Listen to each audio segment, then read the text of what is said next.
അസ്സലാമലൈക്കും, welcome back. എന്തൊക്കെയുണ്ട് എല്ലാവരും വിശേഷങ്ങൾ? സുഖം തന്നെയല്ലേ? അപ്പൊ ഇങ്ങളടുത്ത് ഇതുപോലൊരു മാരി ബിസ്ക്കറ്റിന്റെ പാക്കറ്റ് ഉണ്ടെങ്കിൽ പെട്ടെന്ന് പോയിട്ട് എടുത്തോ. നമുക്ക് ഒരു അടിപൊളി ഒരു മാരി ബിസ്ക്കറ്റ് പോള ഉണ്ടാക്കിയെടുക്കാം, പെട്ടെന്ന് തന്നെ ഉണ്ടാക്കിയെടുക്കാൻ പറ്റും കേട്ടോ. വീഡിയോ ഇഷ്ടപ്പെട്ടിട്ടുണ്ടെങ്കിൽ എല്ലാവരും ലൈക്ക് ചെയ്യുക, ഷെയർ ചെയ്യുക, സബ്സ്ക്രൈബ് ചെയ്യുക. ഇഷ്ടപ്പെട്ടിട്ടില്ലെങ്കിൽ ഉണ്ടല്ലോ ഡിസ്ലൈക്കും ചെയ്തോ. അപ്പൊ വീഡിയോ എല്ലാവരും സ്കിപ്പ് ചെയ്യാണ്ട് കാണാം. അപ്പോൾ ഇതാ ഞാൻ ഇതുപോലത്തെ ഒരു മാരി ബിസ്ക്കറ്റിൻ്റെ പാക്കറ്റ് എടുത്തിട്ടുണ്ട്. ഇത് മുഴുവനായിട്ട് വേണ്ട വരും കേട്ടോ.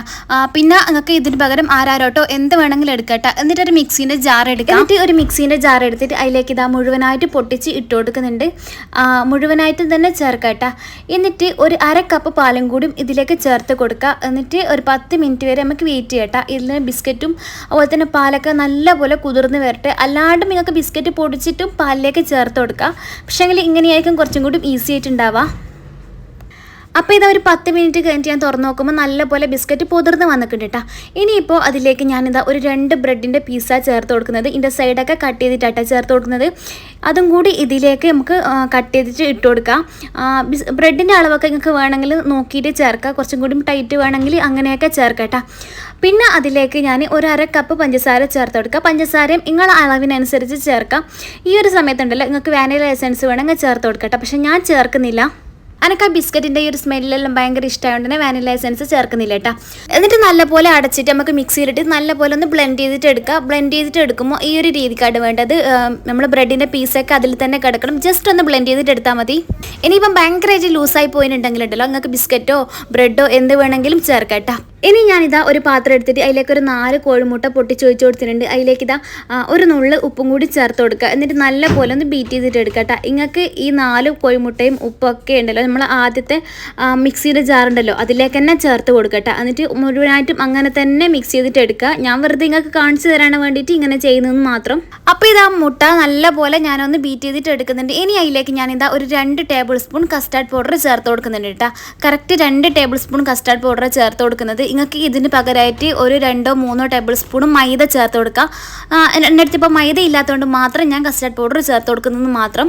എന്നിട്ട് ഒന്നും കൂടി ബ്ലെൻഡ് ചെയ്തിട്ട് എടുക്കുക. ഇങ്ങനെ ചെയ്യണമെന്ന് ഒരു നിർബന്ധമില്ല കേട്ടോ. നിങ്ങൾക്ക് ഈ കസ്റ്റാർഡ് പൗഡറും മുട്ടയും പാലും എല്ലാം ആ മിക്സീൻ്റെ ജാറിലേക്ക് ഇട്ടിട്ട് ജസ്റ്റ് ഒന്ന് അടിച്ചെടുത്ത് മാത്രം മതി. ഞാൻ നിങ്ങൾക്ക് കാണിച്ചു തരേണ്ടിയിട്ട് മാത്രം ജസ്റ്റ് ഒന്ന് ഇങ്ങനെ കാണിച്ചു തരുന്ന കേട്ടോ. എന്നിട്ട് നമ്മൾ ആദ്യം അടിച്ചു വെച്ച ബിസ്ക്കറ്റിൻ്റെ മിക്സ് ഉണ്ടല്ലോ അതും കൂടി ഇതിലേക്ക് ഒഴിച്ച് കൊടുക്കുക. ജസ്റ്റ് ഒന്ന് ബ്ലെൻഡ് ചെയ്തിട്ട് എടുക്കുക. ഇത്രയുള്ളൂ കേട്ടോ പണി. ഇനി നമുക്ക് ബീറ്റർ മാറ്റി കൊടുക്കുക. ബീറ്ററിൻ്റെ ആവശ്യമില്ല കേട്ടോ. ഇനി മിക്സീൻ്റെ ജാറിൽ ആക്കുന്ന ആളാണെങ്കിൽ അതിൽ വേറൊരു പാത്രത്തിലേക്ക് ഒഴിച്ചിട്ട് വെക്കുക. എന്നിട്ട് 1 ടീസ്പൂണ് ബേക്കിംഗ് പൗഡർ ആട്ടോ ചേർക്കുന്നത്. അതും കൂടി ഇട്ടിട്ട് നല്ല പോലെ ഒന്ന് ആക്കി കൊടുക്കുക.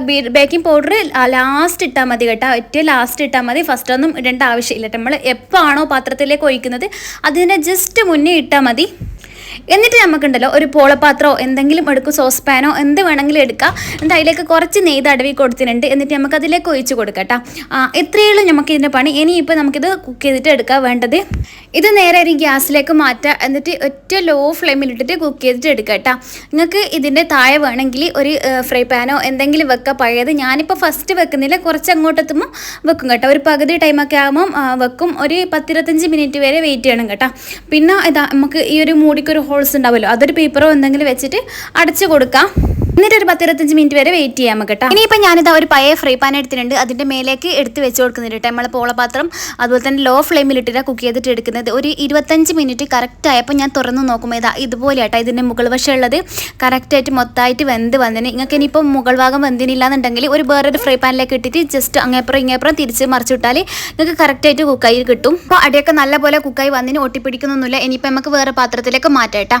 അപ്പോൾ ഇതാട്ടെ നമ്മളെ മാരി ബിസ്ക്കറ്റ് പോളേൻ്റെ ഫൈനൽ ലുക്ക്. അടിപൊളി ടേസ്റ്റ് ആയിട്ടാ. നമ്മൾ ഒരിക്കലും വിചാരിക്കൂല കേട്ടോ ഇത്രയ്ക്കും ടേസ്റ്റ് ഉണ്ടാവും. ശരിക്കും മാരി ബിസ്ക്കറ്റിൻ്റെ ഈ ഒരു സ്മെല്ലും ഒരു ചൊയ്യൊക്കെ ആയിട്ടുണ്ടാവും. ബ്രെഡൊന്നും നമ്മൾ അധികം ചേർക്കുന്നില്ലല്ലോ. ആകെ 2 പീസാണ് മാത്രമാണല്ലോ ചേർക്കുന്നത്.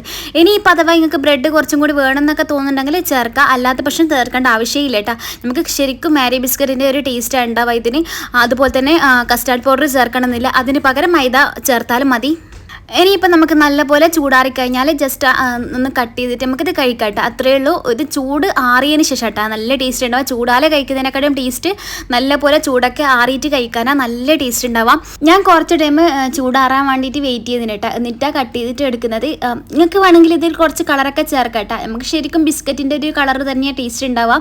ഇതിപ്പോൾ കസ്റ്റാർഡിൻ്റെ ഒരു ചെറിയൊരു കളർ ഉണ്ട് കേട്ടോ. ഇനി ഞാനിപ്പം കുറച്ച് കസ്റ്റാർഡ് ചേർത്തിനല്ലോ പക്ഷേ കസ്റ്റാർഡിൻ്റെ വലിയ ടേസ്റ്റ് ഒന്നും ഇല്ല കേട്ടോ ഇതിന്. ശരിക്കും നമ്മൾ മാരി ബിസ്ക്കറ്റിൻ്റെ അതേ സ്മെല്ലും അതേ ടേസ്റ്റും ഇതിനുള്ളത്. പിന്നെ കുറച്ച് മധുരം ഉണ്ടാവില്ല നമ്മൾ പഞ്ചസാരയൊക്കെ ചേർക്കുമ്പോൾ. അപ്പോൾ ഇതാ കട്ട് ചെയ്ത് കഴിഞ്ഞാൽ ഇങ്ങനെയായിട്ട് ഉണ്ടാവുക. ഓരോ പീസും നമുക്ക് എടുക്കാം. അതുപോലെ തന്നെ നമുക്ക് ഈ ഒരു ഷേപ്പിൽ തന്നെ വേണമെന്നില്ല. നമ്മളത് ബേക്കിംഗ് ട്രേ ഒക്കെ ഉണ്ടെങ്കിൽ അതിലൊക്കെ ഇത് ചെയ്തിട്ട് എടുക്കാം കേട്ടോ. പോളപാത്രത്തിൽ തന്നെ ചെയ്തിട്ട് എടുക്കണമെന്നില്ല. അടിപൊളി നിങ്ങൾക്ക് കേക്ക് പോലെയും ചെയ്യാം, എങ്ങനെ വേണമെങ്കിലും ചെയ്യാം കേട്ടോ. നമുക്ക് കുറച്ചും കൂടി ബീറ്റ് ചെയ്തിട്ട് നമുക്കൊരു കേക്ക് പോലെയൊക്കെ ആക്കണമെന്നുണ്ടെങ്കിൽ അങ്ങനെയും ആക്കാം, എങ്ങനെ വേണമെങ്കിലും ചെയ്യാം. അപ്പോൾ എല്ലാവരും ഒന്ന് ട്രൈ ചെയ്തേക്കാം കേട്ടോ. അടിപൊളി ടേസ്റ്റുള്ളൊരു സാധനം. നിങ്ങൾ ഒന്ന് ട്രൈ ചെയ്ത് നോക്കിയിട്ട് ഇഷ്ടപ്പെട്ടിട്ടുണ്ടെങ്കിലുണ്ടല്ലോ എന്തായാലും എന്തെങ്കിലും ഒരു കമൻറ്റ് ഇടുക. ഇപ്പം എന്തെങ്കിലും ഒരു ഹാട്ടോ എന്തെങ്കിലും ഒരു കമൻറ്റ് ഇടുക. അതുപോലെ തന്നെ ലൈക്ക് ചെയ്യട്ടോ. ലൈക്ക് ചെയ്യാൻ മറന്നു പോകണ്ട. എന്തായാലും ലൈക്ക് ചെയ്യുക. ഇഷ്ടപ്പെട്ടിട്ടില്ലെങ്കിൽ അപ്പോൾ തന്നെ ഡിസ്ലൈക്ക് ചെയ്യുക. അപ്പോൾ ഇന്നത്തെ ഒരു വീഡിയോ ഇത്രയുള്ളൂ കേട്ടോ. എല്ലാവർക്കും ഈ വീഡിയോ ഇഷ്ടപ്പെട്ടിരിക്കുന്നു വിചാരിക്കുന്നത്. അതുപോലെ തന്നെ നാളെ ഇതേ സമയം ഇതേ നേരം തന്നെ നമ്മൾ അടുത്ത വീഡിയോ ഉണ്ടാവും. അതുവരേക്കും thank you so much. By.